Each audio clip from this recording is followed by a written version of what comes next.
Hello, I'm looking at these two, Melody and Jada. All right, so all this stuff is important. Good to know. Hope you understand it. Hope you read. Um, that's good. You have a note in there. Hope you read the assignment regarding it. All right, made to work where you do. Bring your office with you. That sounds like a good catchphrase. Um, all right. So I am not, I like that the copy down here is, over here is limited. I think that's a key with current design, especially with the web-based world. People don't like to read. The spine looks really great. I love the gradient treatment throughout. It almost looks like a handcrafted watercolor. And the logo is super bold. You know, that's definitely what companies are looking for. They want to see that you put their logo on a pedestal. So that all works really well. I think the photo's a little dark. I recommend that you take a look at Lori's here. Look what she did to that photo. Doesn't it just like crazy pop off the page? And the brightness of the screen is really spectacular.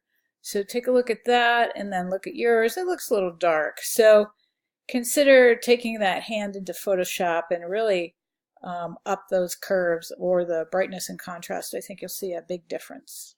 All right. Otherwise, this is your opportunity to show off your typography skills.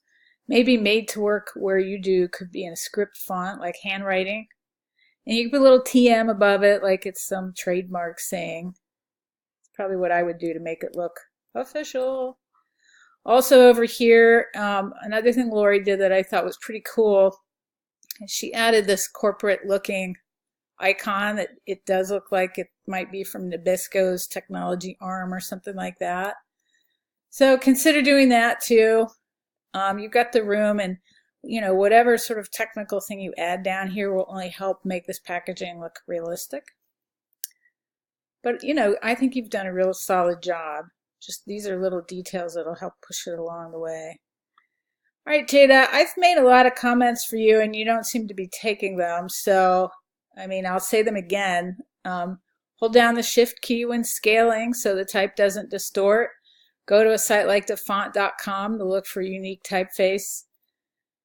Let's see, generation of innovators. I'm not sure that that is spelled correctly. You want to think about the bleed. Did you read about the bleed this week in the writing in the class? I'm not sure this hand will print exactly the way you want it to. You want to put anything on the spine? Something to consider. So basically, I'd just like to see you put a lot more effort into this. Also, these phones here are distorted and dark. Take a look at Melody's. You can see the care that she put into this design. She's really thinking about what it would look like when it's folded. She's thinking about readability. Also, again, look at Lori's. See what she's done with the photo. All the little extra details she's added to make it look realistic. Let me know if you have any questions. Also, please let me know that you've read this or you've listened to this, Jada. Thanks.